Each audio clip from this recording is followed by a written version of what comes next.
السلام علیکم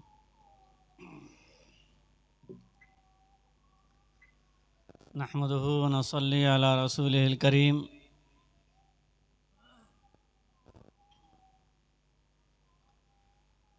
أما بعد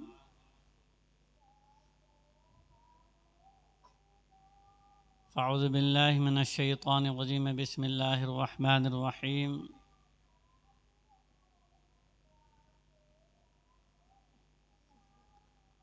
لقد كان لكم في رسول الله أسوة حسنة صدق الله العظيم. آئیے ہم اور آپ سب سے پہلے نہایت ہی ادب و احترام کے ساتھ برگاہ مصطفیٰ صلی اللہ تعالی علیہ وسلم میں درود پاک پڑھیں. اللہم صلی علی سیدنا و مولانا محمد معجود والکرم وآلہ بارک سلم صلاۃ و سلام علیک رسول اللہ صلی اللہ تعالی علیہ وسلم.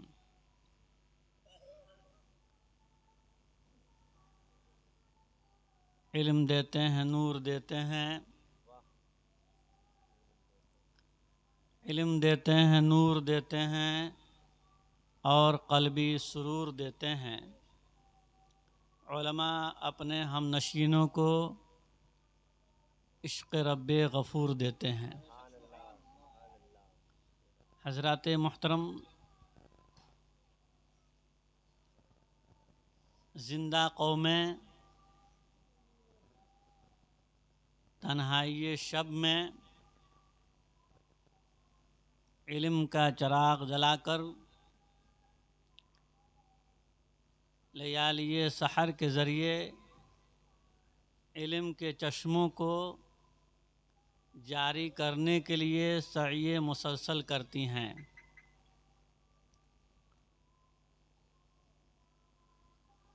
اور شور شرابہ کرنے والی قومیں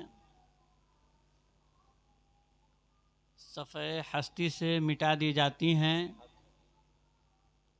اور شعور و ادراک رکھنے والی قومیں وہ زندہ رہتی ہیں اور ان کی تاریخیں آب زر سے لکھی جاتی ہیں. آج ہم اور آپ علم سے دور، دین سے دور، مسجد سے دور، مدرسوں سے دور، خانقاہوں سے دور، قرآن کی تلاوت سے دور، ماں باپ کی محبت سے دور، اساتذہ کی عزت احترام سے دور، بچوں کو ادب اور علم دینے سے دور. علم سے مراد علم دین.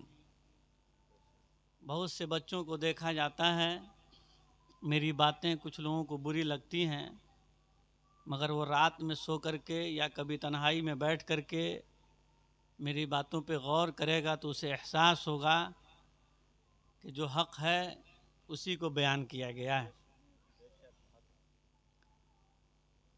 جنازے میں لوگ شریک ہوتے ہیں، آئے دن آپ نے بھی دیکھا ہوگا، مشاہدہ کیا ہوگا. میں اکثر اس کو بیان کرتا ہوں، اس میں سے اکثر لوگوں کو، بچوں کو، جوانوں کو، یہاں تک کہ بوڑھوں کو دعائے میت یاد نہیں ہے. یہ میرا مشاہدہ ہے. بوڑھے لوگ، بچوں کو چھوڑیے، بوڑھے لوگوں کو، جوانوں کو دعائے میت یاد نہیں ہے. بہتوں کو ثنا یاد نہیں ہے، کچھ کو درود شریف یاد نہیں ہے. میرا تجربہ ہے. آج کے دور میں کیوں یاد نہیں ہے؟ مشکل نہیں ہے.